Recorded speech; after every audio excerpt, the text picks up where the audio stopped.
welcome back to Push to Be More podcast. I'm your host, Sadaf Bainan, and today we've got another great conversation about what it takes to make life work. As a regular to the show, you will have no doubt noticed that I am not Matt Edmondson. Don't worry, Matt hasn't gone anywhere. He's still here and very much part of the essence of Push to Be More podcast. You will be seeing more of me, though, as I'm going to be hosting the show alongside him. Joining me today is our very special guest, James Bargeron, and I'm really looking forward to hearing about his unique life experiences, his hurdles that he has had to push through, the ways he recharges his spirit, and what steps he's taking to be more. In other words, push to be more. This episode is brought to you by Pod Junction, where we're all about helping businesses share their stories and build real connections through the power of podcasting. Being part of the team at Pod Junction, I've seen firsthand how podcasting can be a real game changer for reaching people and for making a real impact through meaningful conversation. Now, I know a lot of you listening are leaders and entrepreneurs, and if you're curious about what podcasting can do for your business, or if you're wondering where to even start, head over to podjunction.com. We'd love to help make the process clear and approachable for you. Podcasting offers a unique way to expand your reach and connect with your audience in ways you may not have considered, and honestly, it's way easier than you might think. So head over to podjunction.com and see what podcasting can do for you. And now, meet James. James is a performance specialist and consultant who spent 3 decades as one of the world's leading negotiators in global oil transportation. He brokered deals and served as a trusted advisor to top oil companies, traders, and shipping giants. But now he has swapped oil rigs for coaching gigs, using his vast experience and science-based knowledge to help professionals excel under pressure. James, welcome to the show. How are you today? I'm great. Thank you very much for having me. It's a pleasure to be here, Sadaf. Oh, thank you. The pleasure is all ours. Thank you, James. So James, since I am part of the Pod Junction team, which is also the sponsor of this show, the first question I have for you is, if you had your own podcast and could invite anybody to be your guest, who would you have on and why? They talk about always taking the most difficult things first and everything else is easier. I don't think you could have picked a more difficult question, to be honest with you, because there's literally dozens of people that could spring to mind. Funny enough, there's one that springs to mind, which is Denzel Washington, which funny enough is the connection is quite strange because he's in London at the moment, I think, for the release of Gladiator 2, which comes out on Friday. Yeah. And he's being interviewed on for a radio show tomorrow, which is in fact the person that I'd ideally like to have as a guest, which is Chris Evans, the DJ. And Chris was talking about this morning, they're going to be interviewing Denzel for the show.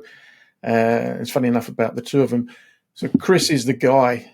And the reason for that being is I first started listening to him as a DJ by accident 35 years ago when he first came down to London. And he was working for Radio London. And I used to go to football on a Saturday and put the radio on, and they had this wacky guy on the radio. And he was doing all sorts of stuff, getting famous people's phone numbers up and ringing them up on live on air. And I just thought, hang on a second, I've never heard anything like this. And it just appealed to my sense of humor and obviously a lot of other people. Yeah. And so since then, I started following him, his journey. And I've seen him as a person grow, and it's amazing, though I'm not a DJ, I know that the similarities between what he was doing and how he grew through the radio, the TV and stuff, and some of the challenges that he's faced. And I read a book of his my wife gave me about 13 years ago, and reading the book was... It just meant an awful lot because some of the things he wrote in there you knew were raw and real, some of the mistakes he'd made and the things he had done. And his relationship with his second wife, his first wife was many, many years ago, his second wife, and how even though he got divorced, that he kept the relationship as friends And there was things there that he just showed the real side of him as a person, not everybody actually saw. And so I'd love to be able to sit down and talk to him about some of the questions and get him on the other side of the microphone, because he's very good on the side that he is interviewing other people. So it would be nice to actually turn the tables and find out and ask the questions that I suppose some people would like to know about some of his past, to be honest with you. So Chris Evans. Yeah, no, that is really interesting. I'm curious, though, what kind of questions would you want to ask him? Well, he's done some pretty crazy stuff, and to be honest with you, I think we all have over the years, and it would be nice to know a little bit more about what was the driver behind that besides alcohol. Because what was the drive to become successful? Was it the success? Was it, because I know he's not in rock and roll, but he's still in the music type industry. So was it that he wanted to be famous from that side, and what was the drivers that forced him to do certain things? And he was telling stories like, that he shouldn't be here. And that's really what resonated with me at times. Some of the things you do to push to be number one was where he remembers he was trying to get into his flat in London, and one of these old flats that had like the basement down there, and he was climbing across the railing 1 o'clock in the morning because he didn't have any keys to try and get into a window when he was, been out drinking for a 12 or 14 hour period. And he realized the next day is, hang on a second, I could have actually killed myself. But it's one of those sorts of situations, which I suppose is funny at the time. It's amusing afterwards. But the realities is, well, why do we get ourselves in those sort of situations? And it's that type of thing that you can just think about, hang on a second, I've done some pretty stupid things over the years. And we think they're fun at the time, but maybe not so much afterwards.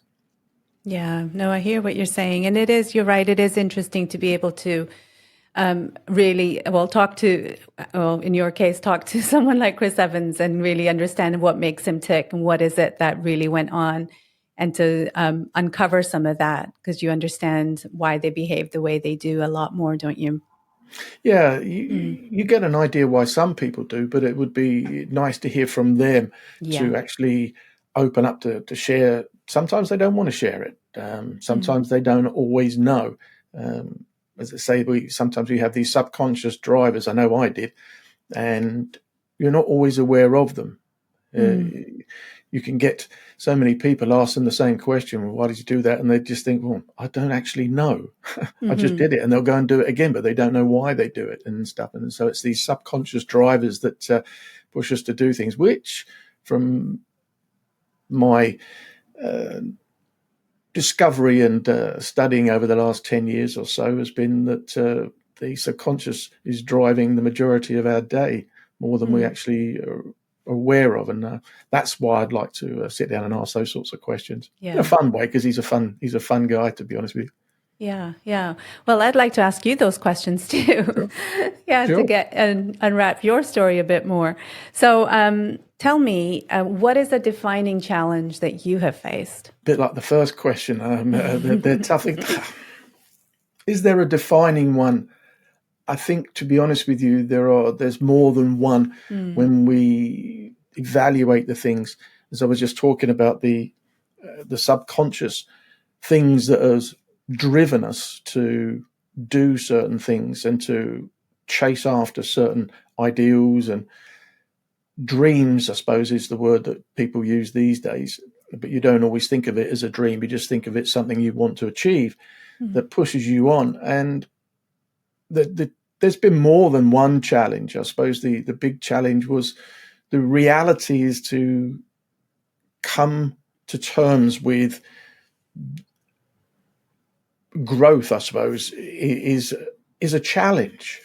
As a kid, we all think, okay, I want to go and do that, or maybe we don't know what we want to do. And we set out in the world to go and achieve, get a job, or do all the things that we told are the things that we got to do, college, and then, if you go that route, get a job. But to what end? And then when we evaluate the situations, we sit back and go, well, why did I do that? Why did I do that? And sometimes it could be too challenging, that we've made mistakes along the way, but we made the decisions and we took the actions we did at the time, with the information that we had available. And sometimes we can beat ourselves up. So there's been plenty of situations where I know I've made mistakes, and then comes the blame, the shame. Why did I do that? I should have done this and I shouldn't have done that. And there's been several challenges, several big ones. One was losing, I suppose, the real big one at the time was losing my career, 30 years in the shipping industry. That as a young kid, you as I said, you go out into the world thinking, right, I'm going to do X, Y, or Z. And mine was, I fell into the shipping world and I loved it. And I never thought I'd actually come out the way I did.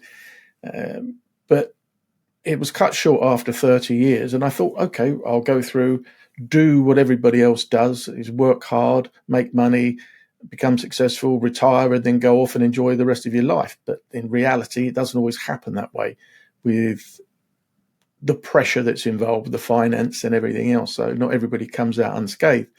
And that was a pretty difficult time to tell your family that the long career and the success and everything else that should have gone with it didn't materialize. Well, it did, but it didn't materialize the way I actually wanted in the end. And that was a pretty difficult challenge to get through, to be honest. Doing something you love for so many years and then things not working out, that's the real bitter thing, because you wanted it to finish on a high, if you see what I mean. Yeah. But when it's taken away from you like that, it can screw with what's between your ears. If you're happy to share, James, can you tell us what led to that? It's a difficult industry, to be honest with you. There was, as I say, so much pressure, and not everybody talks about the things, the culture.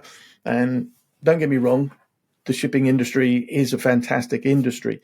It's just that there are certain cultures, and there are certain things that people do when they're under pressure, especially when you put a lot of money at stake, decisions and integrity gets challenged, if you see what I mean, because people do weird things when there's a lot of money at stake. So people change their minds, people say things and then do things.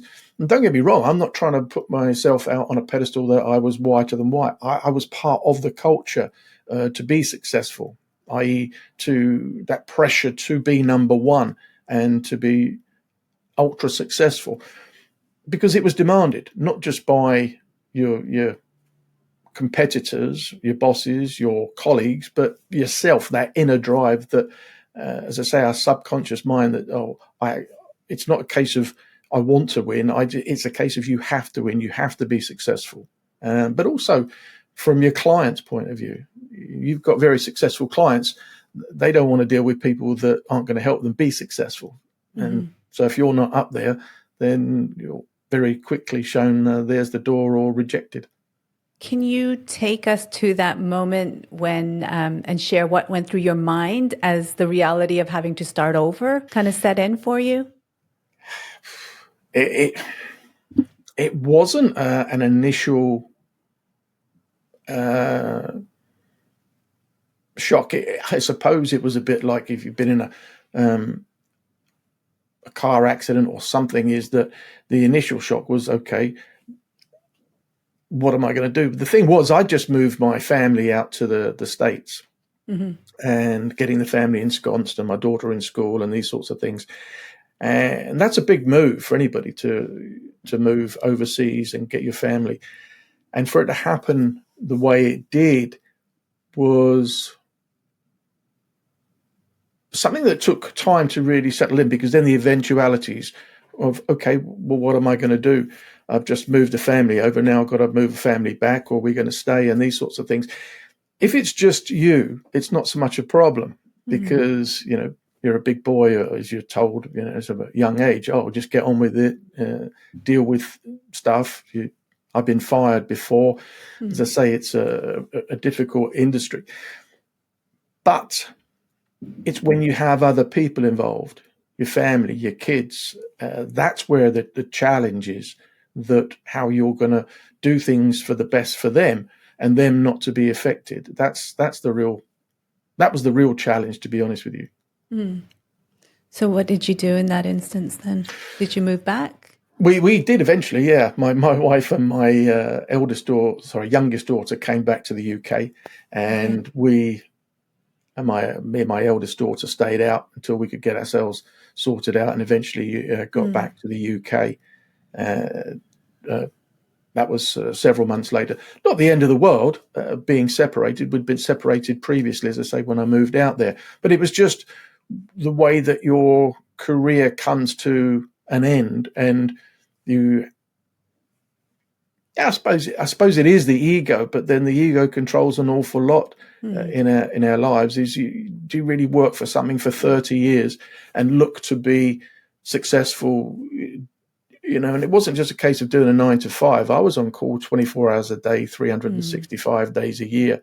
And I put the business, that's probably the biggest mistake I ever made, was I put the business before my family, thinking that I was doing the right thing. And so when you get that situation that you never anticipate, the shock comes later, oh, hang on a second. And then, as I say, when you've got your kids involved, well, my career's gone. You're not going to be able to do the things that you wanted to do because you had plans and what you were looking. Yeah, as I say, you could be a big boy and go, okay, I'll get on with it. But it was more my family. How am I going to help them get through and do the things rather than it just be me? So that was the biggest challenge, really, having the kids go through thinking, oh, everything's okay, and trying to protect them in a good way, not wrap them in cotton wool, but protect them from the unnecessary situation that was going on and things that they didn't really need to know at that time. Yeah. No, it sounds difficult. I think working anywhere for 30 years, I mean, I haven't worked anywhere for 30 years, but I do know that if I've ever had to leave a job, you realize just how much of your identity that role becomes. And it's interesting when you say you felt like you hadn't realized it, but you put your business before your family. And I think that happens naturally, doesn't it, over time? And you don't realize it until you're in that situation. Yeah, exactly. And that's the thing, is a lot of people are in a similar sort of situation in this day and age, but they don't realize it. That's the thing, the demands that are on people.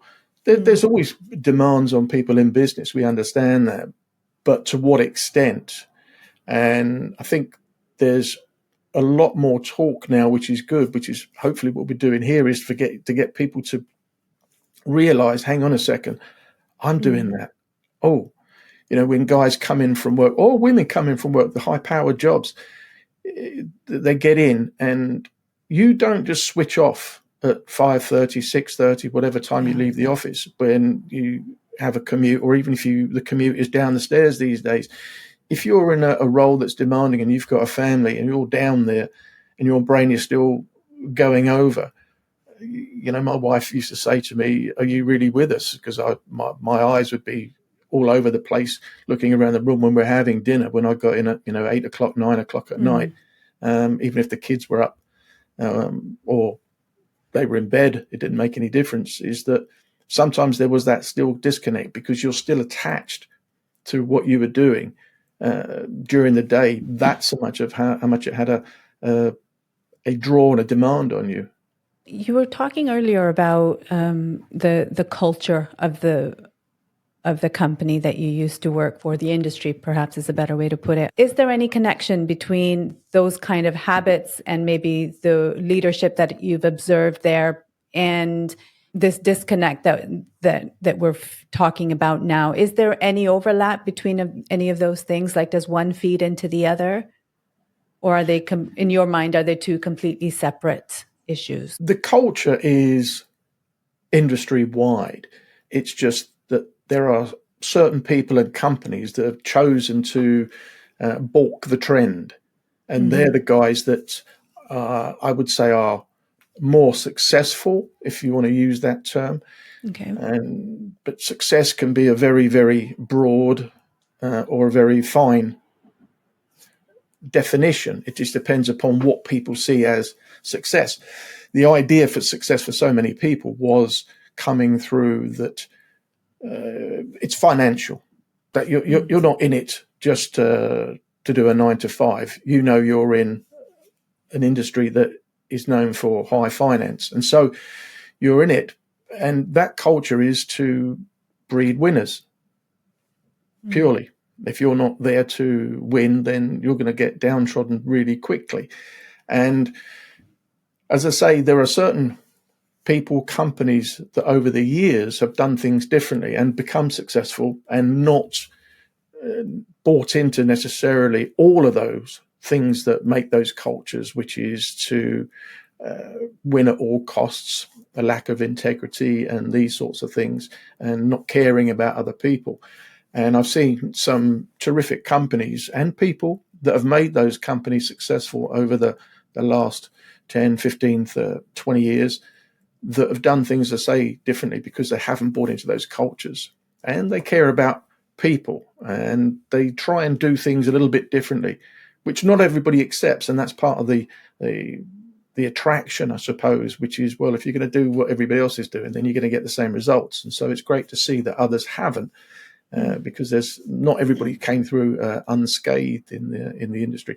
Don't get me wrong, I'm not trying to slate the industry totally. Don't get me wrong, it was a fantastic industry, but it's like any industry that there's going to be pockets. Unless you realize what the culture of it is, then you can't do anything about it. And not everybody's prepared to stand up and do something about it, because when you do, it's very easy to get pushed to the wayside, ignored, bypassed when it comes down to what you're there for, which is to make money and these sorts of things, if you don't toe the party line, as it were. So it can be a challenge in that respect. Did you face that? In those 30 years, I think I faced everything, Sadaf, to be honest with you.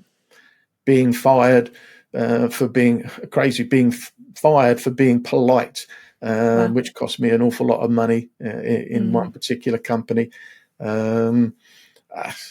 I started when I was 17, and I co-founded another company with some other people in my early 20s, and I've gone through many different roles, from, as I say, the trainee through to a partner in a company, through to director. So I've seen quite a lot in those times, in that time, I should say. Yeah, I can imagine. So you're in coaching now? Coaching and mentoring and speaking as well, yeah. Okay, so tell us what took you to that. A realization when I got out is going through a self-evaluation, is that why did certain things happen? And it's only when we look through and evaluate those things we realize is that it's not always everything outside. Some of the things, and I'm not going to go so far as to say every single thing, like some people seem to say that everything happens in life because of you. There are some people out there that are just the way they are. But realizing that, evaluating why things didn't work, why things worked out the way they did, and you have to start unpicking the things. And as I said, ever since I was a kid, I've always been fascinated by sports, and in particular, what makes people tick. I could never understand why one person could succeed, another person couldn't. It wasn't just talent; it was something between their ears. But back then, people didn't really talk about personal development and the psychology of performance and these sorts of things. And it was only when I got out that I started to look at the situation and thought, well, I work with some of the most successful companies in the world. And I thought, well, what made the difference why was that particular company, why was that guy so good, and what was he doing different? And I couldn't work it out. So I had to go and evaluate it, and openly had to evaluate where I screwed up as well. Yeah. And it's a difficult thing to look in the mirror, to be honest with you, and start going through and hang on a second, joining the dots. And through doing that, I was asked to speak somewhere, and I thought, well, you asked me to speak. So I spoke, and I talked about something, and I shared something which I hadn't planned to. No, I was speaking on a stage. It wasn't one of these big stages where it all been planned. It was just an impromptu. And I shared something, and there was a lady that I noticed afterwards came over to me and spoke to me and said that, and she was in tears, and so I thought, oh, had I upset her? And she said, no, it's what you were talking about. And I didn't realize what I was talking about, of how it was affecting some of the people in the audience, because I was just talking through different things. And it was through that somebody said to me, well, you should go and speak more about that. And I didn't feel comfortable because this was a closed environment, as it were. And it was only through that I realized is that unpicking some of those things is the challenges that we have is as guys. Guys don't want to open up. Guys don't want to speak about the challenges they have, especially in an open forum. It's too much of a challenge because we've been told we shouldn't, and it's just not a done thing. So I decided, after evaluating some of the things, is that I realized that in order to change, I had to find out how to change. I didn't know beforehand, because we'd all just been conditioned as we were growing up to do certain things. And it was only when you start, as I say, joining the dots, that I had to go through. And coaching was completely new to me, absolutely new to me when I got out, and mentoring as well. So I found out that I'd been going through and learning some of the things that I shouldn't have been from people, and they didn't have my best interests at heart. And so then I had to go through and reevaluate, and that led me down to, that's why I was making those mistakes. That's why. And I could see it was something that was so needed, and I'd love to have had the opportunity, when I was 20 years of age, when my early years of being in shipping, it could have made a huge difference. And so now seeing that there are so many other people under extreme pressure, and pressure is the thing that causes so many problems in the world of business in this day and outside. I understand that it's not the stress, it's the pressure. It's the pressure that leads to the stress in most of the occasions, and people not knowing how to handle it and dealing with all that was the thing that really led me down that path, and to be in a position to talk about it from experience. And so that's what led me into getting into coaching and mentoring and speaking. That's fantastic. Thank you for sharing that. You mentioned self-evaluation and awareness, that and joining the dots for yourself, like that was part of your process, wasn't it? And I can imagine that in itself can be quite difficult and painful, because you have to come to terms with your own shortfall, don't you? Yeah, and as kids, we're conditioned. I suppose that's the only word, really. We're taught not always how to think. We're taught what to think, and my parents are no different from a lot of other parents out there. They did the best with what they had at the time. And you go to school, you go through the curriculum and all these other things. So we learn all of those things, but we're not taught how to think. We're slapped round the head. We're at school. I remember being told, Bargeron, stop daydreaming, and these sorts of things. It's wrong. But when you look at it, that's where all the imagination comes from. Curiosity is through daydreaming and going out and what happens if this, when kids are out and playing. And so when you stifle that, you stifle the opportunities for growth. So what happens is we end up just becoming a product of your environment, as it were. And yeah, that could be hard. That can be very hard, because as a kid, all I wanted to do was, like millions of other people, was, go out, talk, become successful. go out in the big wide world and make a success, get into a career, have a successful job and all these other things. And it's only when you go through and evaluate those things, as you were alluding to a moment ago, that you're standing in front of the mirror and the blame comes out and these sorts of things, when in reality, our reaction is to blame. It is to be shamed, and it is to think, oh, hang on a second, I screwed up, how useless I am and all these other things, which is why guys struggle with it all, because we're supposed to be these super duper successful people, and that's the way we're conditioned. So when we face these challenges, we aren't easy on ourselves. We're hard on ourselves. And that is the big challenge, is because our minds can't take it all the time. If we keep berating ourselves, how are you supposed to really get better if all the time you're berating yourself and telling yourself you're useless? Because I didn't realize, and so many other people don't, is you're doing that the whole time. Your subconscious is listening to that.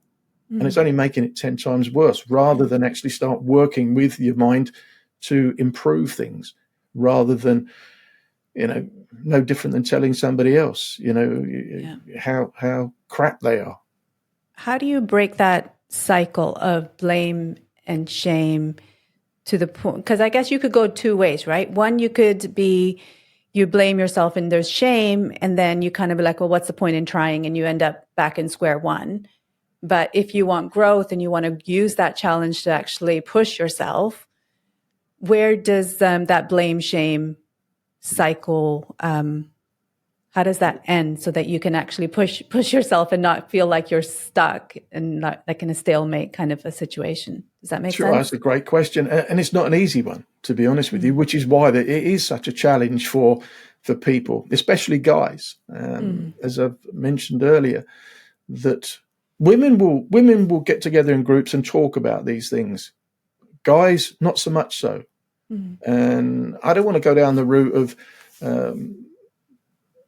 the challenges in too much depth, because this wasn't purely about mental health, but it is, because guys have got this challenge that we have to be super successful, we have to be this and that.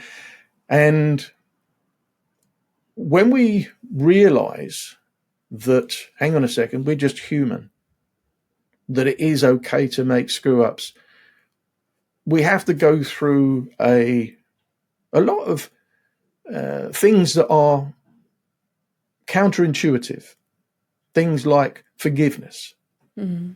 And forgiveness, self-evaluation, and peeling back, I suppose, is the old cliche of, the onion skin, as it were, of each layer of the dots we talked about. And in so doing, it is a challenge, because it is so difficult to realize, hang on a second, I've been conditioned for so many years to do and think a certain way. For me to change that, it's not normal, i.e., the brain or the subconscious doesn't think it's normal. It's not what it considers as the usual thing. And so it doesn't like it. And we're used to being hard on ourselves and telling ourselves, oh, you screwed up and these sorts of things, and push through and you'll be okay with it. But the problem is we don't, because we're just going to keep making the same mistakes. And it's only when we evaluate those, well, as I said a few moments ago, why did I make that mistake? And when you actually become aware and understand it, it's only then you can do something about it. It's simple, but it's really not easy. And that's the challenge why so many people do struggle with it, is that these years of conditioning, plus our environmental conditioning, when you go to work or in social circles, is that people think, say, do things that make you feel that I shouldn't be able to speak about it and this sort of stuff. And so the more that we normalize situations where people can think, do you know what, I screwed up. I really did screw up. What can I learn from it? And being able to talk about the situations, the easier it is. We're doing more of it, but not enough. You talk about this self-evaluation, this even forgiveness, even things like, I messed up here. Why did I mess up? How can I do things differently and not make that same mistake again? These kinds of things, are they something that can be taught? Or is this something that from your experience, is this something that people have to kind of go through themselves to get to that learning? Does that make sense? Everybody has to go through themselves. Books, seminars, speeches, talks, which I do, they all help, but they aren't the change. They can be a catalyst for somebody to go, and that's one of the reasons why I speak, is because they can hear you live rather than just putting a post out. And when they hear you speak and you talk about certain situations, the challenges you had, and losing a job, or growing up with somebody in the family who struggled with mental health, that there's other people that have gone through or going through those, and when they hear you talk about them, they can then decide, hang on a second, it's not just me. Maybe I can do something about this, because so much stuff we see on social media this day and age, people don't always believe that they can change, but they have to want to change. And that's the biggest thing. As I said, it's not easy. It's simple, but it's not always easy because of the conditioning, the social circles and the environments we frequent. The idea is that when people understand and they become more aware of that situation, that's me, that somebody else has changed and somebody else has done something about it, or how do you do that? Yeah. Then they're more likely to buy into it, rather than just reading, a book about somebody that went up Mount Everest in their underpants, or swam across the Pacific Ocean, in 24 hours, or something ridiculous. Like people, I'm not knocking people that try and do that stuff. Great. But not everybody is in that situation that can associate with that or resonate with that. It's more about the people that are in difficult situations through work, through their own upbringing, that are trying to become successful, being successful, and pushing themselves to an extent, but they don't know how to actually change or how to improve without driving themselves into the ground. Yeah. So that's to me is the important thing. Yeah, and it's incredible actually how powerful story can be, isn't it? Like, as you're talking, I'm thinking about that woman who came to you at the end of your first talk when she was crying. It's that there's something in your story that resonated with her. Yeah, and you don't. Yes, exactly, and that's what they are. Is that people can relate to those sorts of things. But I can promise you, I never actually intended to go out and do that. Speaking was the farthest thing from my mind. From years ago, I remember I couldn't even speak at my own wedding, to be honest with you. So yes, there is possibility for change. Yes, absolutely. One of the things, actually, no, I'm going to come back to that. Tell me, in your self-evaluation, what were some of the most profound lessons that you learned about yourself? That I didn't have to be number one. It was only through that evaluation, and the only way I can put it is like being on the inside of a small sports car, is that you can't see what it looks like from the outside. And it's only when you do that, you realize that, hang on a second, I was doing that and I was doing that, and join those dots. And the real evaluation was that I had to be successful. It wasn't a case of I wanted to be, I had to be. I had to become number one. There was just this insatiable drive, I suppose, as a kid. And it was only when I evaluated that is that I had to be successful in order to feel validated. And so that got me somehow into shipping, and it fitted like a hand in a glove in what I did as a broker.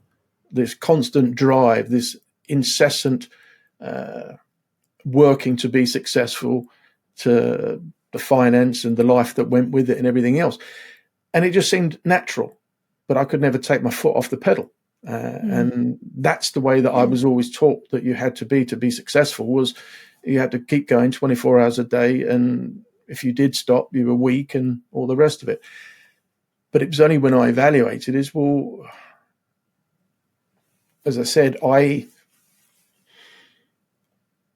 thought I was doing it for my family, but it was really the success was in order to satisfy and validate me as a I suppose a young boy who wanted to be successful. Where did that come from? Because you said, you had that as a young boy, and before you even started working. What was it that was wanting, or that made you think that success equaled validation? Money and success was just the way I'd been. Only through this evaluation was what I equated to being validated. Oh, if I am successful, if I have plenty of money, if I have all the trappings that go with that, then you feel significant. You feel that you matter. You feel validated. And rather than looking at it, well, hang on a second, if I go and get a career, become successful and have enough and have some sort of harmony. I don't like work-life balance because you can never really, it's more harmony in your work and your life at home with the family. Then that would have been an awful lot better. But as I say, I was operating with what I knew at that particular time. I really didn't understand. It was just full on to be successful. And that was the way I went. It just comes from what I thought was a normal upbringing. It was far from that, to be honest with you, because, and I don't like speaking about it, but it's important, I believe, is my mother struggled with mental health most of my childhood. And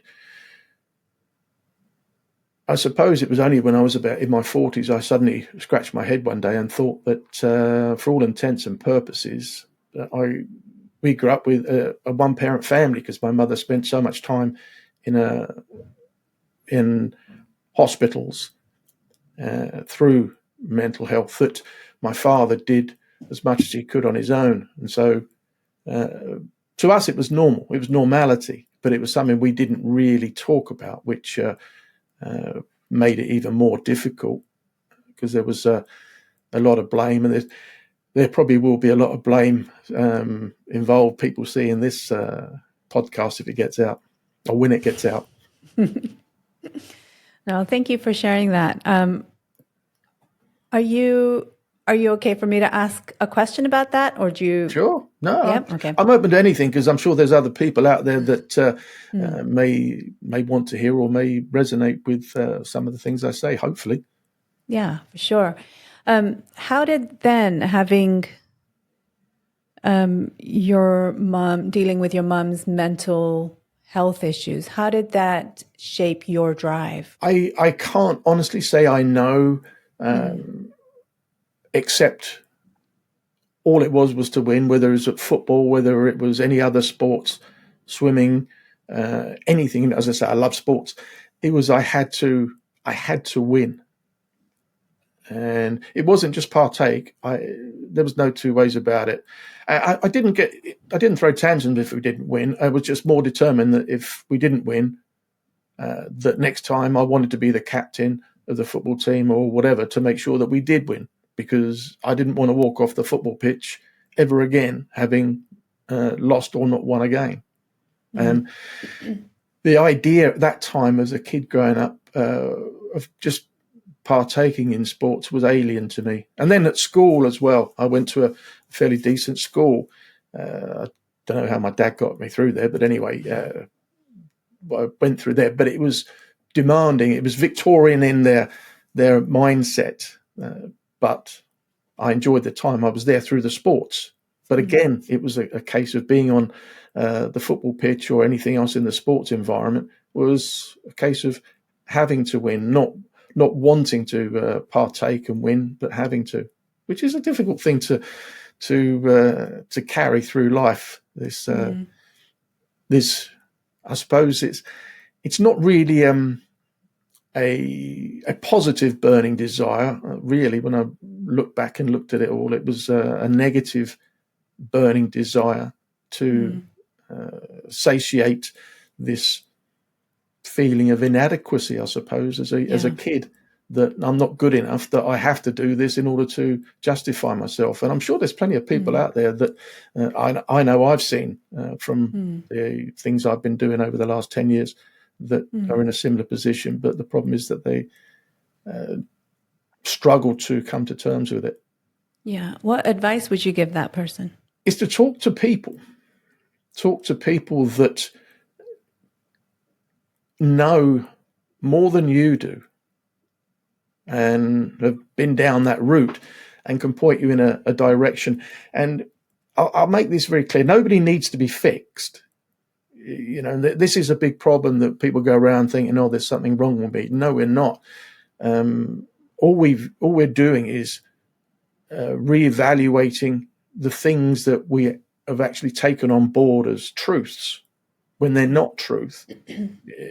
The things that we're not good enough, that we have to validate ourselves. That there are guys out there that I've met and I know, and I'm sure plenty of other people know, that it doesn't matter how much money they've got, whether it's 1, 10, 50, 100 million, that they're not always going to be happy. And it's only when you question what the reason is behind that you can then decide to do something about it. And I'm not saying that it's, you shouldn't have those things, the money, whatever. By all means, do whatever makes you, that floats your boat. But if it's just doing it to fill a void, it's not necessarily healthy. We've got to find out what is it that fills that void, that validates you as a person. I've got 2 young boys at home. And I'm sure a lot of our 9 and 11, going on 12. And I'm sure many of our listeners will have young boys in their lives too. How can we help them at this age?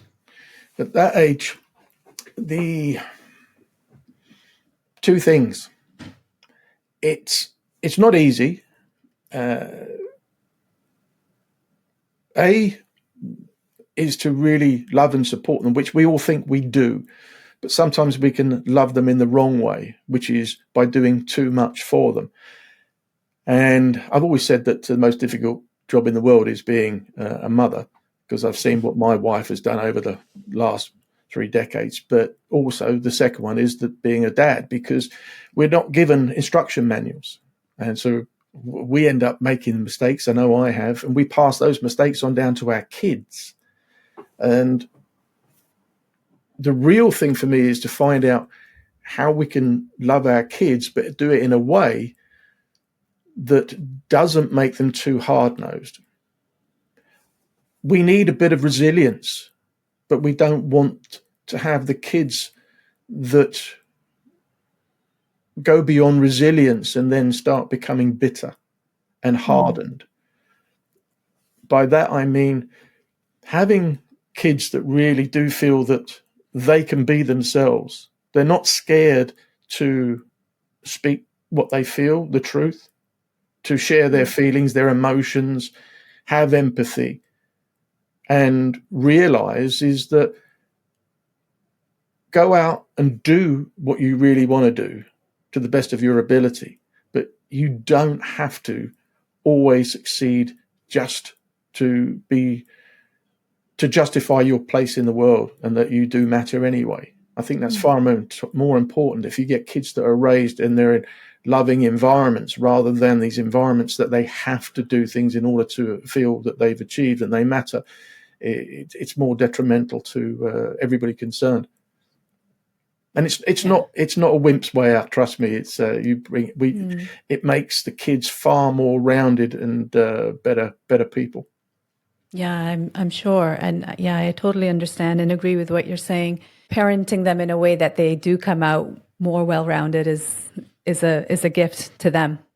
Totally. James, you were saying earlier in our conversation that pressure is what leads to stress. Yeah. Can you talk a bit more about that? Yeah.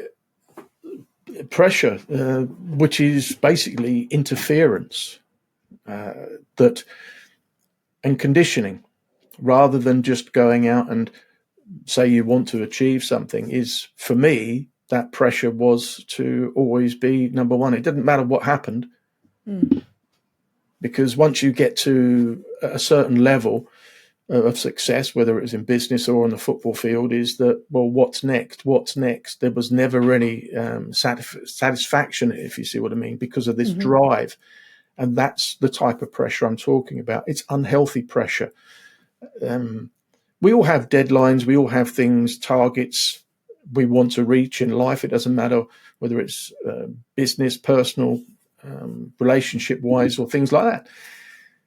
But it's the unhealthy pressure that doesn't really do us any good.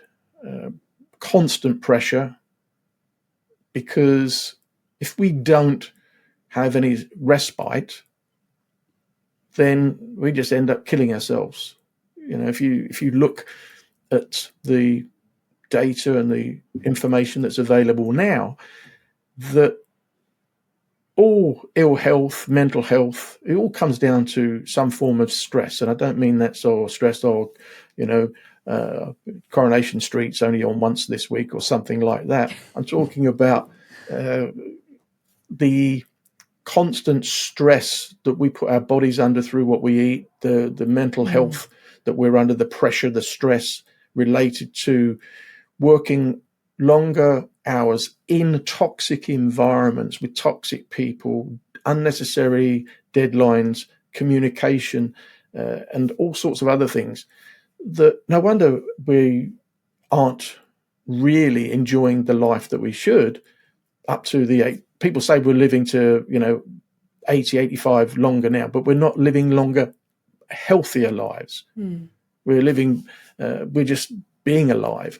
And so if we look at stress or pressure, how we can use pressure to our advantage, again, that comes back to awareness and understanding of it. If we understand how it works and what it does and the effects, we can do something about it. It's how we communicate. Are we creating environments that we work in that are conducive to getting the best performance out of people, the most productive, harmonious relationships? No. Well, if you're not, find out what's causing the problems and where you're lacking in that and do something about it. Ultimately, we're all responsible. There's no one person that's responsible. If there is in an organization, which there was in a company I used to work for years ago, that the whole day was determined by the look on his face when he walked in. You either knew it was going to be an okay day, a bad day, or a mediocre day. And it's that sort of situation, emotional contagion, as it's called, that it just causes problems and toxic environments. Could I have done something about it? Well, yes, if I understood what was going on, but I didn't. You just put up with it. And that's the thing, is that if we understand what causes the pressure, our way of thinking and the environments and the way people speak and the communication and the things that they do, then we have a choice. We can either change it, speak to the person, change, get a new job, look for a new job, change the relationship, or a myriad of other things. It's down to us. But it's understanding the situation first of all and how we deal with pressure. Turn the pressure around wherever you can to use it to your advantage. In sporting terms, people use that pressure to win, to push them forward, whereas some other people don't do it as well, and so they don't achieve what they want. We can use that in the same way in business. Well, hang on a second, we screwed up that time. Well, how do we use that pressure to win? How do we change things? But first of all, we have to understand how that works before we can implement it. And that's the big thing, is by talking about it on here and things like that, that people can think, oh, yeah, I can do that. Yeah. Yeah, no, that's really good. And like what you said about the emotional contagion, that unless you understand what it is you're dealing with, you can't actually make a change. No, people just put Yeah. up with it, unfortunately. Yeah. So how do you then manage your pressure? How do you recharge your batteries? Again, that's another great question. Yeah, it's very different from what it was years ago because the only outlet I had was to go and play soccer and football. And I say that just because I've been talking to somebody from the States earlier. And so football or soccer, that was my outlet back then. But I don't play that anymore. Got a bad spine back injury, which curtailed that for a number of years. So these days, golf and swimming is doing things that are active, but golf is terrific, though it does cause a lot of pressure to some people. I've never found that. It just I find it being outside in nature and with other people is a form of relaxation. Anything that's really going to give your mind a break. Meditation. I know it's not for everybody, but it's not as difficult as it may seem. Starting out with a few minutes a day, even 2 or 3 minutes, it just breaks that cycle of always being on a wheel that's revolving at a fast pace. Is we need to break things up, and the thing is that the really, really top performers all know how to take time out to recover. And if we don't do that, then that's where we go downhill quicker than we actually anticipate. So doing any of those things that gives the mind a rest and the body. Yeah, absolutely. And going back to what you said earlier too, again about, self-evaluation, really understanding and knowing yourself, you have a better idea of what you need to be able to de-stress or take pressure off, or, to recharge your batteries. Yeah, exactly. And going back what we were talking about earlier, when I first got out the corporate world, that when I started to look at why was that person successful and why was that company, and as I said, there were certain people doing certain things, and I now know that the guys that were really at the top of their game were those that look after themselves. Whereas all the others just kept pushing themselves. No, we've got to be on the ball all the time, getting home from work 8 or 9 o'clock at night and being on the phone for an hour, finding out what the markets were doing in the States, and then being up at 4 o'clock in the morning to find out what Tokyo's been doing. These guys knew to look after themselves and do certain things. And that's why they were able to deal with the pressure an awful lot more, because they learned how to break the cycle, the habits, so that it wasn't just physically, it was mentally they were alert and they didn't kill themselves and burn themselves out during the process of it. That's what made the difference to the real high performers. They became aware, they understood what happened to their minds and body, so they could do something about it. And the problem was most of the other people, and I was one of them, you just got to keep working, and the ego was involved about you got to push harder and harder, as opposed to going, do you know what, take a time out. Yeah, no, that's really helpful. Thank you. So, James, where do you see where do you see growth in your life, in your work? Speaking is the first thing, really, is to do more of that in order to connect with more people that can actually resonate with what I've experienced. And so, as I say, that's more than just writing blog posts and LinkedIn posts, which are important, but it's when you speak and you can actually talk to people and they can buy into it. So that's an area that is important. But it's also, I suppose, getting to a point of safety, security, and peace, which might sound a little bit woo-woo, but I think we all would like that idea of waking up and not feeling emotional turmoil in the morning about what that work I've got to do, and enjoy that inner peace that you can feel, do you know what? I feel secure. I don't have to chase this. I don't have to win. I don't have to succeed and all the rest of it. That push that you can do you know what? I'm just going to enjoy today, and I can just do something and feel free from that constant pressure to achieve. So does it come in an instant? No, it doesn't. I suppose it's a journey that you go on, and it takes time. So I'm still doing that, just to get to a point where you can go, do you know what? I don't really care. I don't need all the crap anymore.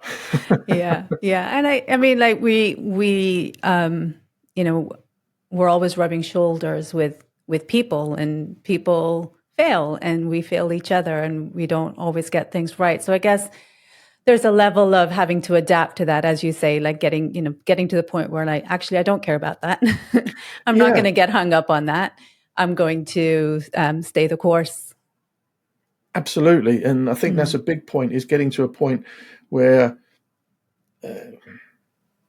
I think it was Lee Westwood. I don't know if you know anything about golf, but I love golf. And Lee Westwood said a few years ago, when he started playing really well, he was asked by a reporter, he said, well, why do you think you're actually playing so well? And he said, because I don't give a shit anymore. He said, I don't care anymore. Is when he's playing the game, he said, because once I've hit the ball, I can't do anything about it. And he said, it's taken me 25 years to get to that point. It wasn't overnight. And he said, it's so liberating, is that I can do it, but when it's gone, I don't care. And then I can go and find the ball again and this sort of stuff. And I think that's a great analogy we have with life, is you can only do the best you can. If you're doing the best you can, that freedom to go, do you know what? I don't care what happens next. There are more important things. And to go back to your question, I suppose the biggest thing in growth is to build up the better relationships, because when we get to that point, which we all do, or we all will, when we evaluate our lives again when we're a little bit older and we're getting close to turning the lights out, as it were, is that we will reflect and go, hang on a second, should I have worked harder? No. Should I have had more money? Or maybe, but should I have had more friends, and the friends and relationships and memories and those sorts of things, which I think are so important, because that's what we're here for as people. Yeah. At the heart of it, we are relational, aren't we? And to build those is probably, putting our effort into that is probably far more worth it than into finances. Totally. And I think before, because the funny thing is, you're right. Because the strange thing is, a lot of people don't realize that connections, relationships are the creators of all those things. All these people that say, oh, I'm a self-made man. No, you didn't make it all yourself. You had help somewhere along the way, however small it may be, but you didn't do anything on your own. And in order to make the money, you have to build those relationships. They're far more important than anything else. Absolutely. James, I'm conscious of time. Sure. And I know you've got things to get on with as well. So, and I want to be respectful of that. How do people reach you?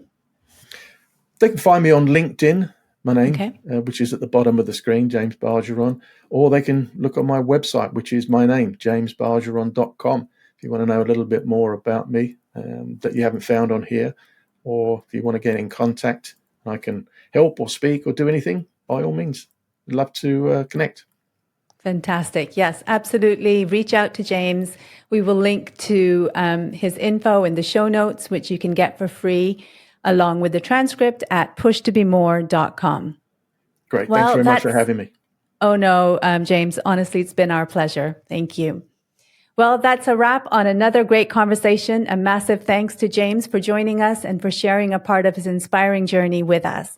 For transcript or show notes, do swing by our website, pushtobemore.com. And a big thanks to today's sponsor, PodJunction, for all you change makers out there contemplating podcasting as your new vehicle of expression and connection. Definitely connect with us at podjunction.com. Don't forget to follow the show wherever you get your podcasts, because we've got some seriously compelling conversations coming your way, and we do not want you to miss any of them. So from James and from me, thanks for joining in. Have an awesome week, and we'll join you again next time. Bye for now.